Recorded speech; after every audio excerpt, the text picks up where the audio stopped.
All right, so welcome everybody. Thank you so much for being here and taking the time. I really appreciate it. So I want to introduce my very dear friend and former colleague, Marisa Iacobucci. Marisa has a master's degree in mind-body medicine, and she is a licensed social worker. She currently works at Eddie Alzheimer's Services, which was my former workplace. They implement the New York State Department of Health funded Alzheimer's Caregiver Support Initiative, and Marisa is a care navigator. She helps caregivers of individuals with dementia on their caregiving journey, guiding them to resources in the community, offering stress management tools, and providing emotional support.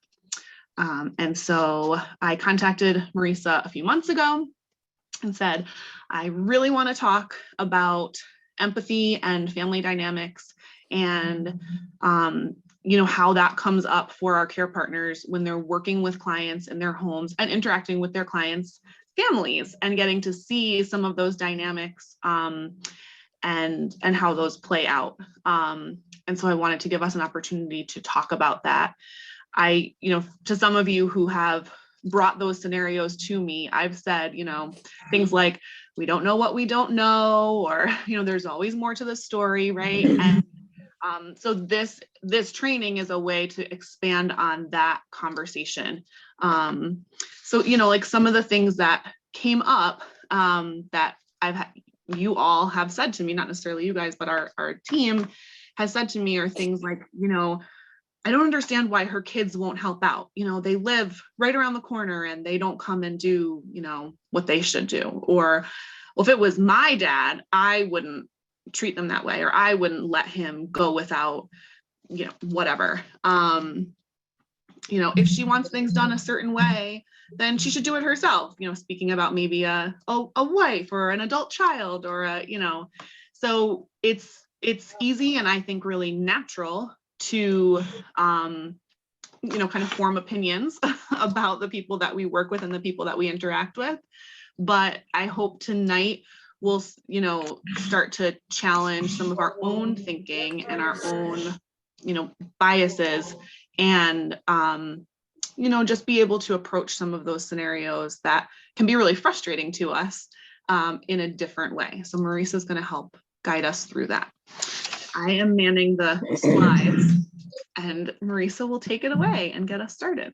Do you have anything to add, Marisa, before I'm just going to say two things. One is that Jen and I started the program that I work at right now on the ground floor. And so our, really from that point on, we called each other our work wives because we were together all the time. And so we have a very close relationship and a good dynamic and a good friendship. So just want to put that. Nice. I found flowers. She got me when I was celebrating an anniversary of working there together. It was very sweet. Just wanted to say that. The other thing I just wanted to mention is, I've mentioned this to Jen, my Wi-Fi is a little, it's pretty good, but it's kind of sketchy. So I have called in with my phone. So if I personally disappear, like you can't see me anymore, I will still be on and Jen will just keep manning the slides. So I just wanted to put that out there. And I think that's it. Or as far as this part. So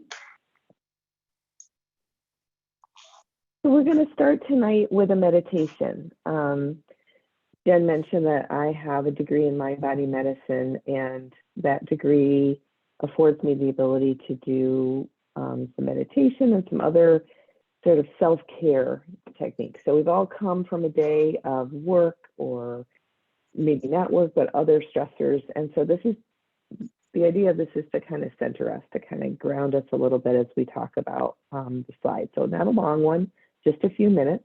So what I'm going to ask you to do, if you're willing, is to turn off your video just during this portion, so we don't have any distractions while we meditate. And I don't know if muting is necessary, but it's up to you with that part. But just the video part, I'm going to turn myself off even, just so that you can be fully focused on my voice, what I'm saying, and there's no distractions. So thank you so much for doing that. So I'm going to ask you to settle into your seat. Get as comfortable as you can in whatever seat you're sitting in. And if you're comfortable, gently close your eyes. That ties into the no distraction of visuals around you, and just kind of settles in. So settle in your chair and remember that that chair is supporting you. So for the next couple of minutes, you do not need to do any work, make any effort, and just settle in. And if you find that your shoulders are a bit tense, we often hold our tension in our shoulders, like we find they're up around our ears sometimes. So consciously relax those shoulders, just let them drop. Relax your arms, let them settle on the arms of your chair or your lap, and your legs, your feet. Kind of relax and take a nice deep breath in through your nose and a nice slow breath out through your mouth.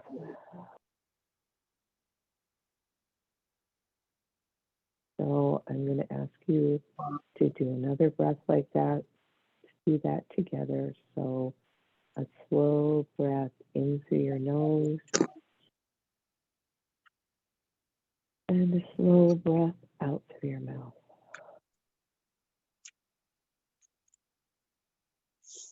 And one more breath in through your nose and a slow breath out through your mouth. So this is a very gentle kind of breath. It's designed to relax your muscles, like from head to toe. And keep breathing if you can in that way. It might be a little awkward at first, but that breath in through your nose and out through your mouth is actually a very relaxing breath. You can't be anxious or stressed and breathe in this way. Your body physiologically can't do both. So keep breathing that slow breath in through your nose and out through your mouth.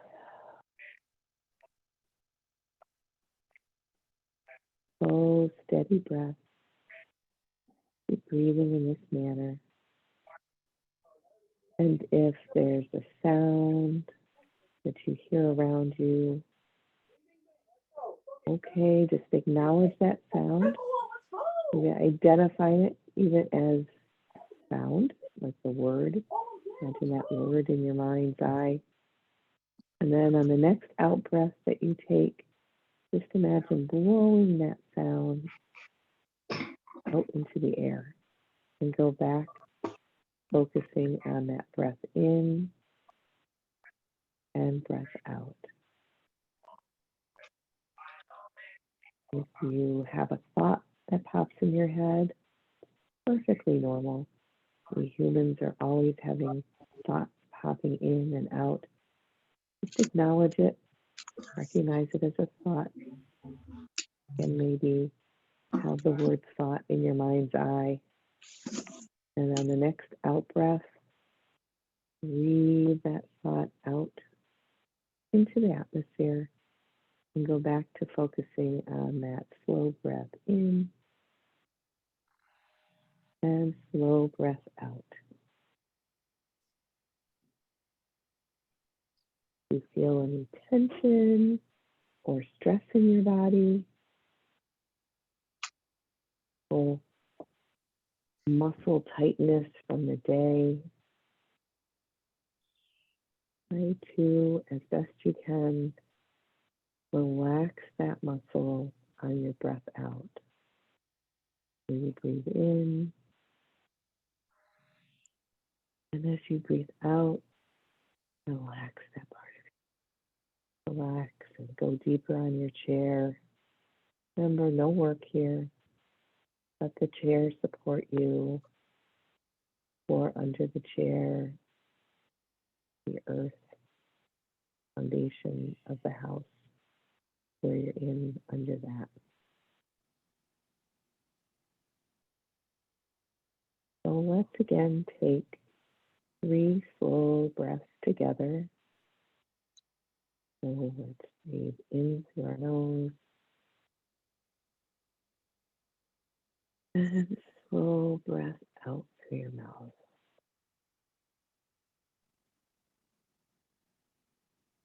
Another deep breath in through your nose and a slow breath out through your mouth. And on this third breath that we're going to do together, as you breathe out, ask you to gently open your eyes. A deep breath in, slow breath out.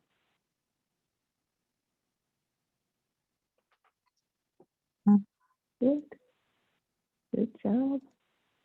And when you have opened your eyes and aware of the room again, you're welcome to turn your video back on.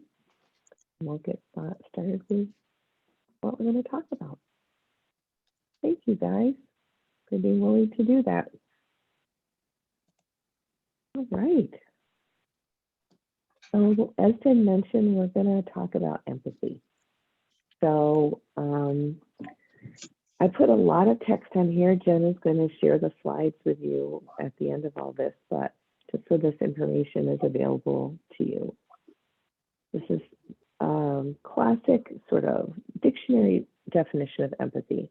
So it is the action of understanding, being aware of, being sensitive to, and imagining the feelings, thoughts, and experiences of another person without needing to experience them. Kind of the idea of expressions you may have heard, being in someone else's shoe, or imagine walking a mile in someone else's shoe, what it feels like to be that person, or if someone has experienced something that you may have experienced. It could be any number of things. The death of a loved one, the death of a pet. That may be something you've experienced, and then when you connect with someone and they say, I just had to euthanize my dog or cat, you can imagine what that feels like because you've experienced it. That's empathy. It doesn't mean you have to experience it at that moment, the same action or the same event, but you know what that feels like to lose a loved pet or a loved family member. So that's empathy. And it's really important because it does connect ourselves to each other. Like connections happen when someone says that to you, you're like, oh yeah, I know what that was like when I lost my cat or my dog. You're connecting with that person, you're experiencing shared experiences, and it helps you to connect. A lot of people get empathy and sympathy and compassion kind of intermingled. They kind of think it's all the same thing, but they're actually very different. The sympathy is when you have concern for someone and you want them to feel better, you want to help them or like actively help them in some way. While empathy, it's more of a, let's call it passive way of looking at things, just experiencing their feelings with them, but not necessarily doing something with them. And then compassion is an understanding of their feelings along with trying to help them in some way. So being compassionate about someone if they're hurt or if they're going through a difficult time, you want to help them to get through that in a more active way, whereas empathy is just relating to them.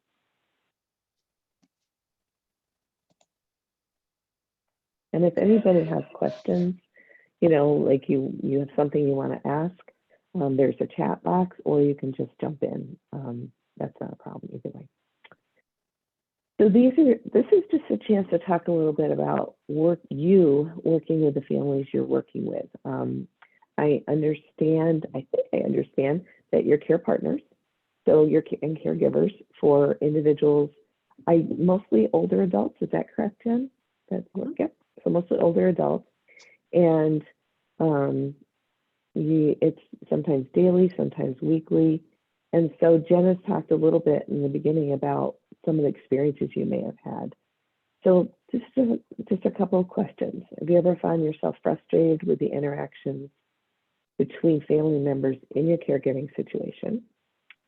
So that could be spouses with each other, it could be children with parents, it could be one person with a sibling, any number of combinations. I'm not sure who all you work with, but that kind of thing. And just if that's happened, I would love anybody to jump in and talk about a situation you may have been in that you had that feeling where you're just frustrated and a little angry with the way they're interacting with each other. Anybody at all. We're a friendly group. And if not, it's okay. We can move on, but just wanted to ask.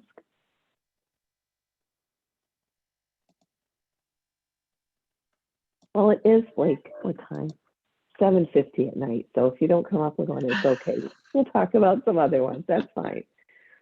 So one thing I want to, so on this slide, you'll see pictures of family dynamics, family, a couple, and you're seeing children with parents, you're seeing grandchildren with grandparents.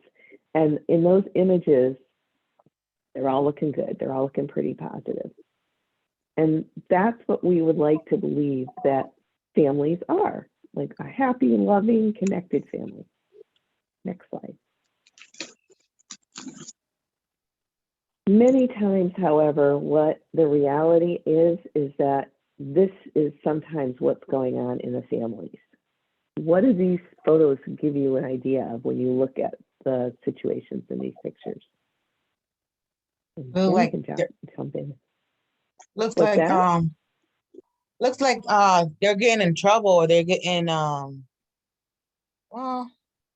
frustrated or something.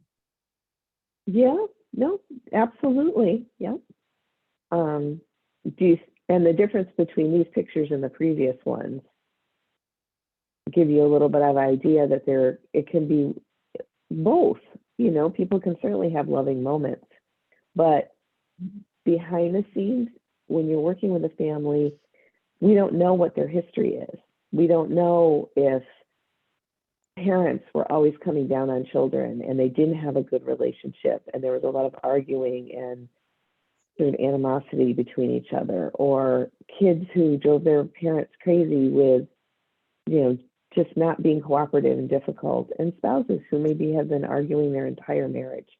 I just met with a gentleman who has been married to his wife for 74 years. I find it very hard to believe that in 74 years they haven't done some arguing. So just something to think about when you're interacting with those families.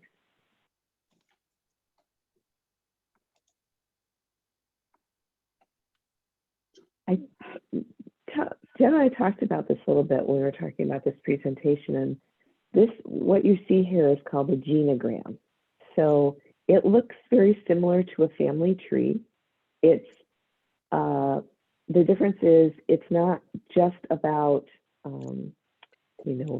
great grandparents who had grandparents who had parents who had children, that kind of thing. It's not about necessarily hierarchy and lineage. It's more about relationships and the dynamics of that family, including medical issues, emotional issues, mental health stuff, traumas that occurred. And so a genogram gives you an idea of what's happened in a family.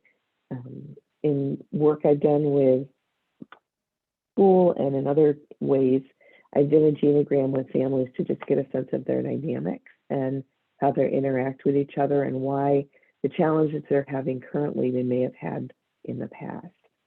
So the next slide gives you a sample of a genogram that talks about family, quote, family secrets. So these are things that when you're working with a family, there's not, unless they tell you about it, there's no way you're going to know that they've had these kinds of challenges in their life and traumas in their life.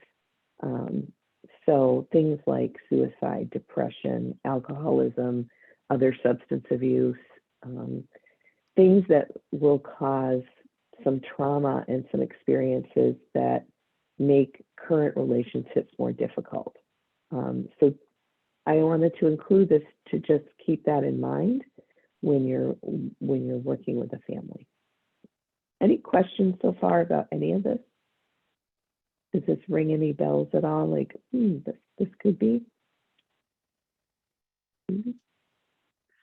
I think I'm just going to add, I think it's really interesting. So we did genograms, when we were in grad school, Marisa and I, and we were starting to talk about like working with families, and we had to do genograms of our own families. And it's very interesting to, when you start to map out and then think about like the connections. And so if you see like the dotted lines there too, that's showing like I think the dotted line, well, whatever it means, like, the different connections, like, am I estranged? Are these people estranged from each other? Do they have a tense relationship? And it's really interesting to look really honestly and thoughtfully at your own relationships within your family, or not even your immediate relationships, but like your parents' relationships with their parents or their siblings or their, and how that informs future generations. It's really interesting,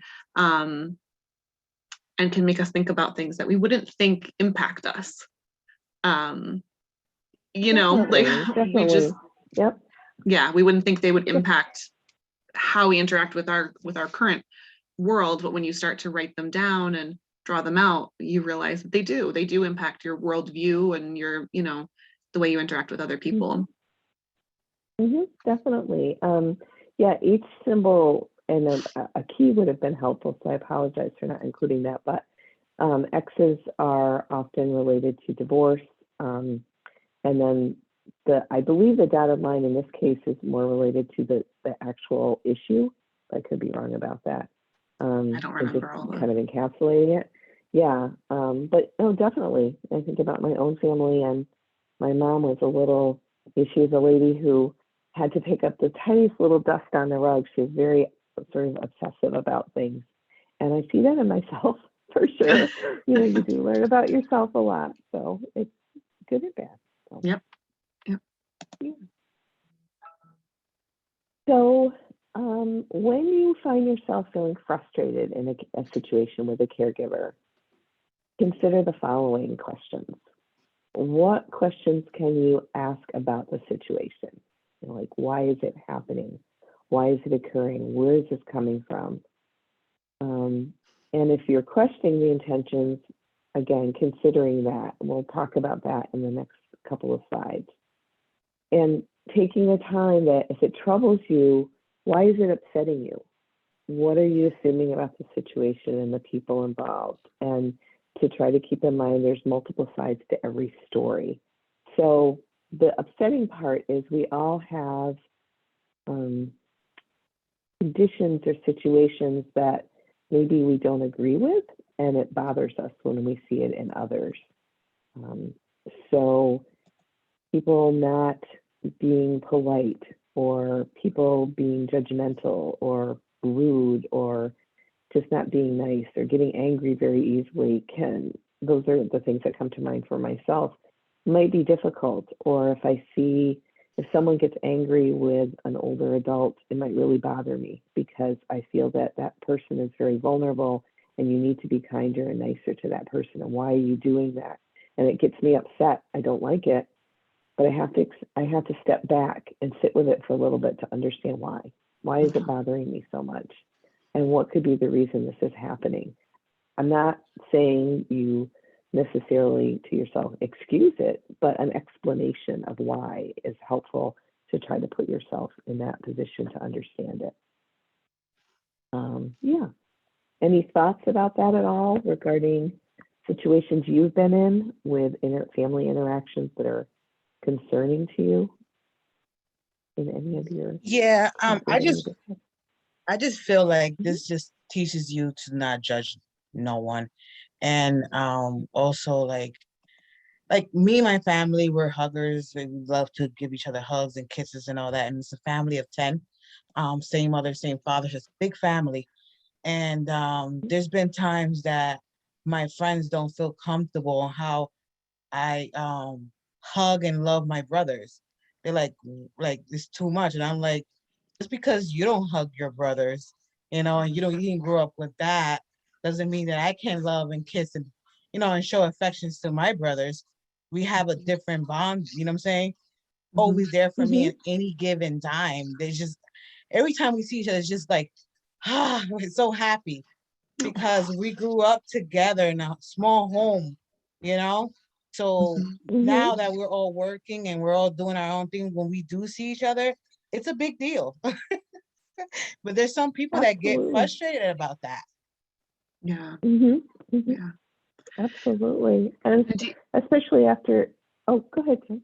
Sorry, Marisa. I was gonna say, so like for me, Sarah, I'm pretty similar to you in my like interactions with my siblings. So I think sometimes, like I can speak for myself, and you can tell me if you feel this way too. Like sometimes it's hard to understand like relationships that aren't like that. You're like, what? You don't love your siblings? You don't. And I think that's that's kind of what we're trying to get at tonight, is that, good or bad, whatever we come into the situation with, it can sometimes make us, for lack of a better word, judgmental of our clients or their family members or their, situations, because like, what? You don't, how could you not love your sibling? How could you not visit your mom? How could you not, all those things? I think those are the things that I've heard you all, and I have struggled with too, do you ever find that, Sarah? Like, you're like, wait a minute, what's wrong with you? Yeah, the thing is, it's more like they will say like, oh, like, I think they have something going on with their sister, their brother or their sister. And it's nothing even towards that, Right. not even close, Yeah. So that's where I see that the negativity could Yeah. affect something so positive, Right. And so where does that come from for people who feel uncomfortable with that? Why do they feel uncomfortable with it? Exactly. Right. Yeah. Has anybody here tonight been a family caregiver? Like you yourself, to anybody? Ever? You mean like cared for someone within your own family? Correct. Yes. I think so. I think maybe some of you. I have. I have. Yep. Has it been difficult, like, to caregive a family member and work your job and live your, continue on with your life with that amount of responsibility? Or how was it for you? Like, how did it feel for you? I find it's actually easier to care for our clients because you don't have that family attachment. How do you explain that? Yeah. You're not as involved, I guess. You can be detached a little bit. Your own family. Sometimes you can't help but lose it, but then you got to go and take a few deep breaths and calm down and then go back to the situation. Yeah. That makes sense. Yeah. Okay. I think a lot of people feel that way. It's easier to take care of somebody else than to take care of their own family member. I think it's the same. You think it doesn't feel different for you either way? No, because it's just you gotta do whatever the best you can for anyone. So it's like, no matter, I just always look at myself like I'm in their shoes. If that was me, what would I want? What would I need? How would I like to be treated? Yeah. So regardless of who the person is, I think if you look at that person like yourself, you will love to do it. You will love to, help and care for them. I think that's the ideal, right? That's what we all aim for, but it's easier said than done.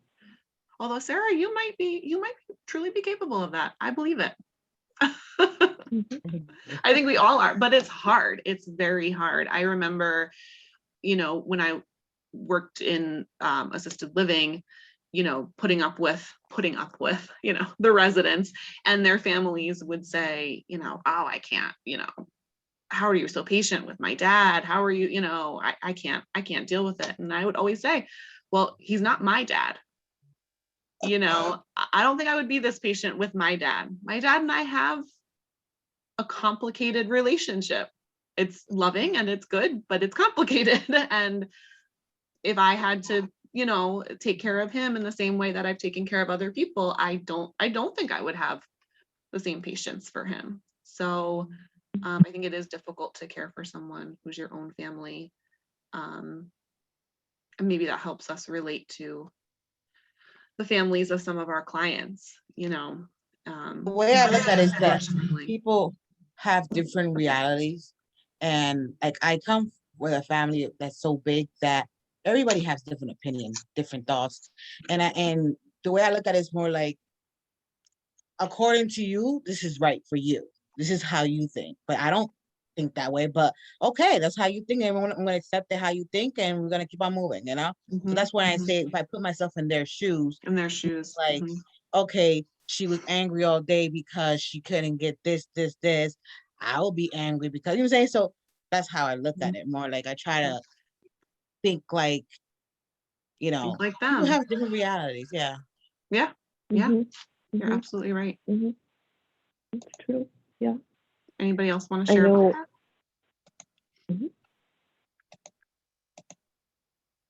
Go ahead, Marisa. No, that's okay. No, I was just gonna say, my mom, who actually passed away this year, but she, over the last 7 years, she had had an injury and ended up going into assisted living. And at the time, every time she was hospitalized or had an issue, or even while she was in the assisted living, as her daughter, I still had to advocate for her. I had to take care of her.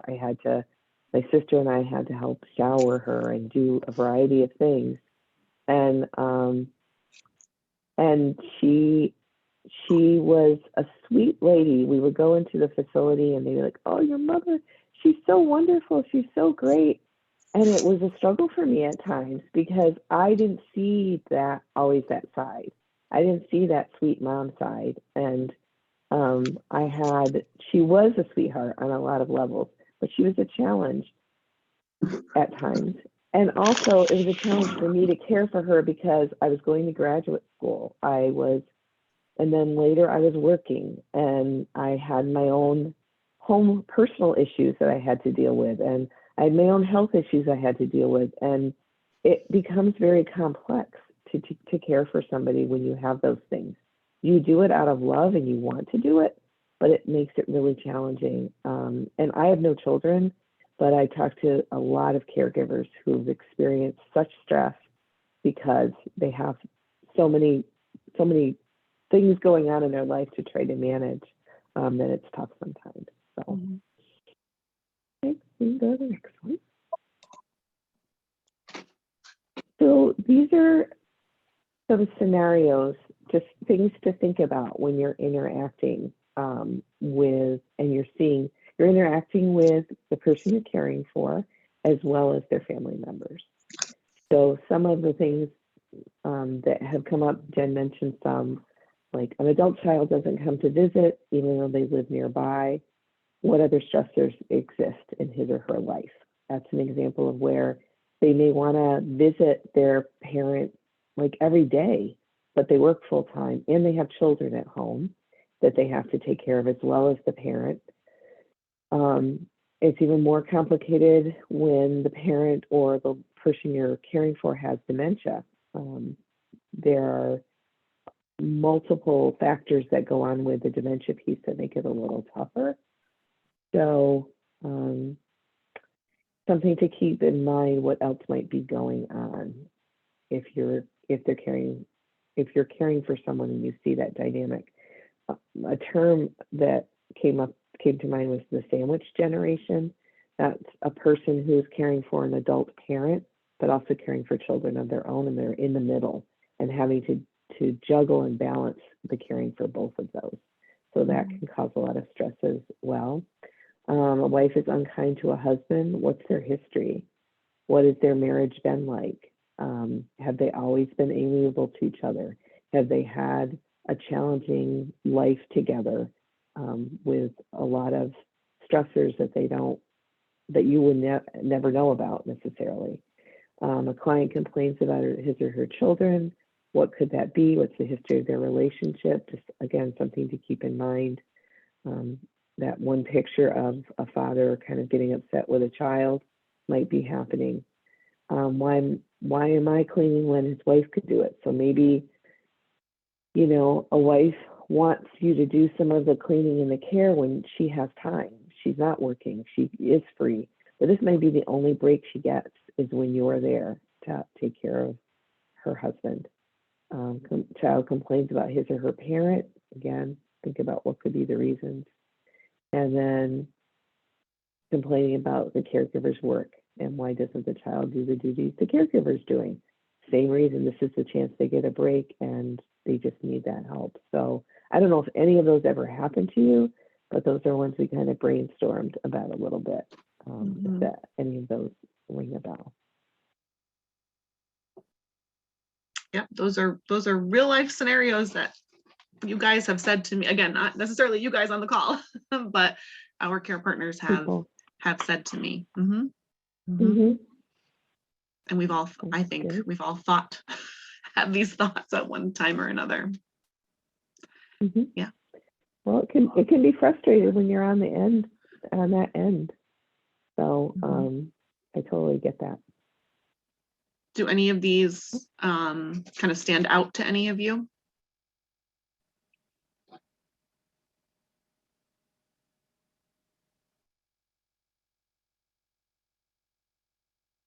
I think for me, I'll just say, so Marisa and I, before I left the Eddie, I facilitated our husbands and then became men's support group. And Marisa now facilitates it.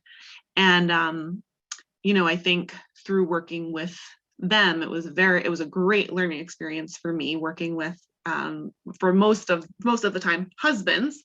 And they were all caring for someone, for a wife, a spouse, with dementia. And, I think it's really true what they say that like every marriage is a mystery, and starting to hear about from them, what their marriage, what their life had been like before dementia, and how some of those challenges started to like bubble back up to the surface after their wife, began showing signs of dementia and progressing through the disease. And I think, that's true, even if dementia is not at play, when you start to care for someone, whether that is a spouse or an adult child or a parent as an adult child, I think some of the past things start to bubble up. They come to the surface, and they sometimes create barriers to wanting to lovingly care for this person because there have been hurts or traumas or things that were never really resolved or dealt with. And I think about that sometimes. When I think about some of our clients, I sometimes have the privilege of knowing things that I am not able to share with all of you. And, the histories of some of our clients and some of their spouses and children, and they're very complex and they're not all, it's not always shareable, which is hard.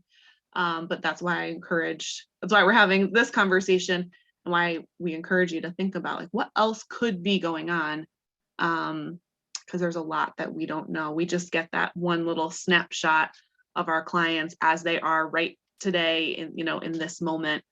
And they have a long and rich history of lots and lots of life experiences that have made them who they are. So yeah, and to piggyback on that and to keep in mind too is when you're caring for someone with dementia, and we'll talk about spouses, like a husband for a wife, there are several different symptoms, we'll say. I hate to use the word behaviors. I just don't like that term, but that a person will show as they progress in dementia. And particularly with spouses, so a husband's caring for a wife, the wife will follow the husband everywhere. The husband can't be out of sight because she gets anxious.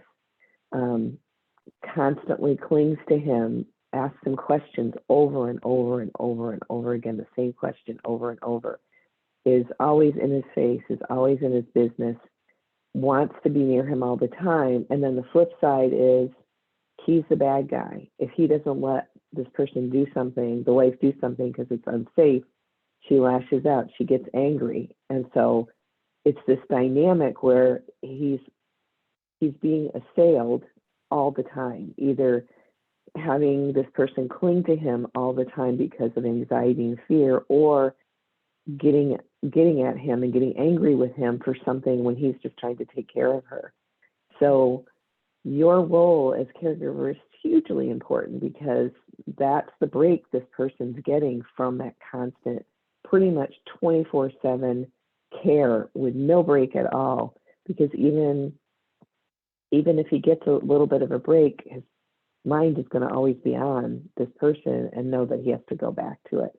And then that's so much stress for the caregiver, the family caregiver, that sometimes they're not doing as good a job as they want to. And then that causes other issues. So, and stresses for them. So it's the past dynamic, and then the present, and now the dementia connected.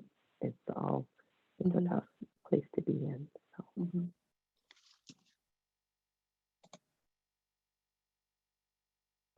This is a little bit of what we talked about, but some things to consider when you're looking at family dynamics.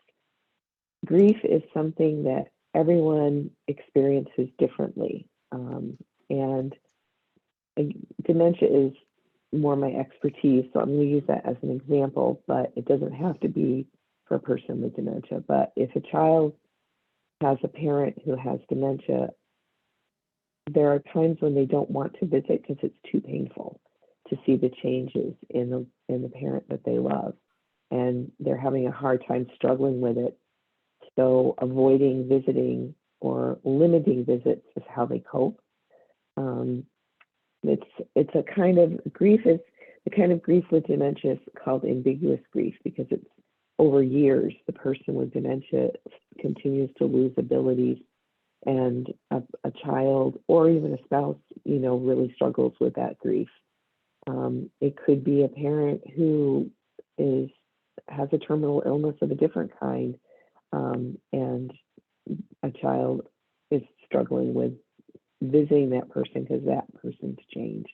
So consider that grief part, family history, which we talked about, maybe a history of substance abuse or addiction, either on, a spouse or child's part, or on the person being cared for had that, and that made it a relationship much more complex because maybe the children were in a household where substance abuse was going on. So it's hard to be loving and supportive of a parent who did that. With relation to spouses, infidelity in their past. I worked with a gentleman who has been married to his wife for like over 50 years, but in that time period, they both cheated on each other. And so now the wife has dementia, and the husband is like, I can't stand thinking about the fact that she cheated on me, and now I have to take care of her, and I don't really want to, and I should have left a long time ago. And so struggling with that past is tough. Maybe a couple lost a child at one point, and with some situations they'll come together and it will bind them, and other times it will push them apart. Maybe they stayed together because they had other children to raise after losing that child, but they never really connected again because of that loss. Mental health issues, and then, past traumas or abuse. on either parent. So again, I'm relating to the dementia piece where a husband or wife may just learn that they were sexually abused. Their spouse was sexually abused. This is from something that actually occurred with a couple and just found out about it. And the spouse who had the abuse also has dementia now. So she's reliving this now at, 85 years old. She's reliving this trauma, and it's really hard for the spouse to understand or to try to help because there's no way to do it. They can help the person at the moment, but in 15 minutes, they will have forgotten and they're reliving it again. We had a lot of those experiences. I used to work at Daughters of Sarah, and there were quite a few concentration camp survivors who had dementia, and they were inconsolable at times because they were reliving and remembering the horrors they had in the camps. So those kind of past experiences are things that we may not know about, but can still be at play. Mhm. Mhm. Anything and you want to add to that, Jen? yeah, I'm thinking as we're going through this list, like, so what of these things do we like find out about and ask about? So I go and do an intake, or now Jeanette, goes and does an intake. And, we don't ask about infidelity. We don't ask about specifically about the loss of a child. We get some family history. We ask if there's any history of substance abuse, but that's a very easy thing to not tell us, right? No, I've never abused any kind of substances. We ask about mental health, current or history. That's another thing that people, our clients and their families, don't have to tell us about. I do ask about any traumas or things that we should be sensitive to, that we should know about. Our clients don't always think about, in that moment, they don't always think about what traumas they might have experienced. I was at one intake, and it was a husband and wife, and their daughter was there. And I said, are there any traumas that we should be sensitive to, or any, life experiences that we should just know about, and just, again, be sensitive to? And they were like, no, can't think of anything. And the daughter said, well, you lost your son when he was very young, and that was very traumatic for all of us. And you could tell there was stuff, the way she answered. And they were like, oh yeah, it's, we're also talking about a generation that doesn't always talk about things. So as much as we can try to glean some of this information, we don't either ask about it, or when we do, they have the right to not tell us about it. So I guess, as I'm seeing this list, I'm thinking too that if you all, find out about things in your clients' past, to help us, let us help you to process that and think about how it might impact them now, and how it might impact some of your interactions with them. And I know I'm like a broken record saying this, but don't assume we know, don't assume because you found out that they told us at intake, because they might not have. They might tell you because you've been with them for 6 months and now they trust you, and they're going to tell you, about this experience that they've had that really, sometimes a light bulb goes off, like, oh, that's why, you behave this way, or this one doesn't come to visit, or, you're so angry at that person, oh, I get it.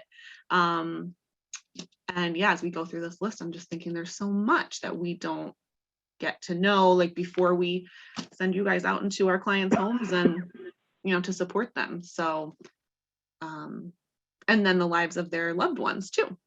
We don't know what the lives of their adult children are, and what they're experiencing too. So So much. I know, and even if you don't ever find out any of these things, whenever I encounter a person, and I'm not saying this is across the board for you guys, but if I encounter someone who's just really not pleasant, who's kind of cranky and always seems to be in a bad mood, and I always say to myself, now why would a person be that way? Like, what would cause them to be that way? And I think, I don't know what they've gone through in their life. So I try, they say it's I'm paraphrasing here, but it's the unkind person that needs the most kindness, because you don't know where they're coming from. They could just be jerks. I mean, I'm not saying that those people don't exist too, that there are jerky people, but I'm just saying, not knowing where they're coming from, it just helps me to cope with it a little better and keep these kinds of things in the back of my mind and what might be part of what's going on. Mhm. Any thoughts from anybody about any of those kinds of experiences? Just making sure you have enough opportunity to jump in if you want to. This is Andrea. The list reminds me, one of my clients read an article in the newspaper about the sex abuse scandal by Catholic priests, clergy. And then that brought up for my client a time when a religious clergy person had sexually inappropriately touched the client, and because the client has dementia, the client told me over and over and over and over, and because and they kept rereading the newspaper article over, the same paragraphs over and over, and then kept telling me over and over and over about the inappropriate touching that they experienced. And it's always been a topics of a sexual nature have always, for me, been very personally uncomfortable. And so luckily, I mean, I was surprised all in all that it went as well as it did, because I mostly just listened just due to a lack of not knowing what in the world to say or do. And luckily, just by me listening and hardly saying much, eventually, the person told me for several visits, several days over the course of several, weekends, and then it kind of ran its course, and then, life moved on to other topics. Any advice? And luckily everything, the person didn't perseverate long. Luckily that newspaper article got put in the recycle bin, and the person stopped seeing the headline on the newspaper article, which then stopped triggering that memory, and then life moved on. But any advice or thoughts if something like that happens again, or if another newspaper article about another sex scandal with clergy comes in the newspaper, or any advice to handle it better in the future? You want me to go first? Sure. You want to go? Well, my impulse would be to surreptitiously, I don't know how to explain it, in a non-direct, like in front of him way, but gently get rid of that article. Like, just don't have it anymore. And like, as you're tidying up, maybe that one just finds its way out, because the dementia piece of it, it's just I totally understand what you're describing. That article just brought it up for him over and over and over again, and the distress that he felt remembering what happened, because as we know, people with dementia tend to, not always, but tend to have long-term memory retained, but short-term memory lost. And so that article was just in his face. So in my opinion, if it happens again, get rid of the article as soon as you spot it. Once he or she's gone through it once, it's okay to, tidy up, and that one goes away. It doesn't need to be read over and over again. That's what I would do, but I'm not sure if you have any other thoughts, Jen. That's what I would have suggested too, is just get rid of the trigger, which is the article. And I think just listening is often what we do for our clients. We just listen. We don't have to we don't have to solve it or have an answer for it.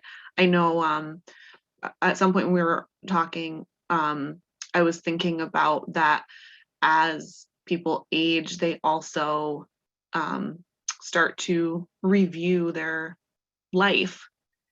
And some of our clients might be doing that, dementia or not. And you might be the one that they're reviewing it with because you're there and they trust you. Mhm. And, you know, there's nothing we can do about those past things that have happened to them, and listening and just being there really is the only thing we can do. You know, is just let them talk about that. And of course, let someone know if it's like getting to the point of, you know, that they're inconsolable, or, you know, that there's stuff like that. But if they're just reviewing, you know, kind of their life and what happened to them and what they've been through and what they've done and didn't do and regret and celebrate and all of those things, then sometimes they just need someone to listen to that. And sometimes it's easier for them to share that with someone who's not family. Absolutely. I was going to Yeah. say when I was in grad school, I did a lot of research on life review. It's actually a concept in nursing homes. They do it, and having that life review and an active listener like you guys is a huge gift, because like Jen said, talking about it with a family may not be what they want to do, especially if it's a really sensitive topic that they don't necessarily want their children or other family to know. So the tricky part is to be empathetic and listen and be an active listener, but not take it on yourself, not take on the emotion. And that is hard, especially if you are a person who is empathetic and cares. You have to learn how to kind of be present for the person without taking it home with you, and that can be tough at times. Mm-hmm. But thank you for sharing that. I appreciate that. What you shared. Yeah. Good. Anybody else?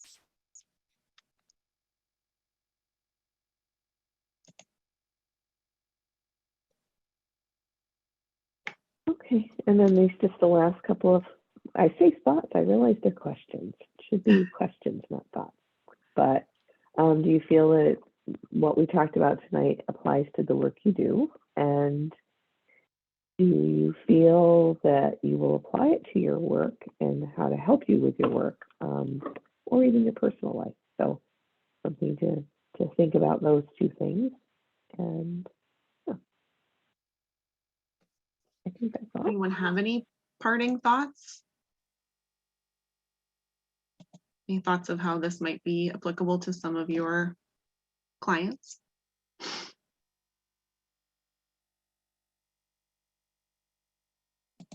You have to think about it a little Quiet more. group tonight. Yeah. If you do think of anything, I would love to hear. So call me. If you think of, you know, how this might relate to a client that you're working with. I would love to hear that. Well, thank you guys for being here. I appreciate it. And it was nice to meet you all. Jen tells me you all do great work. So it's lovely to meet you. Yes, we have a very good team. I've been saying that a lot lately. So believe it, because we are a wonderful group of people. And thank you, Marisa, for being here and sharing with us. If no one has any final thoughts, I will stop recording. I'm just realizing there's a chat. I'm sorry. Oh, it was from Erica. All right, so I'm going to stop recording, and then if anyone wants to share after we stop recording, we can also do that.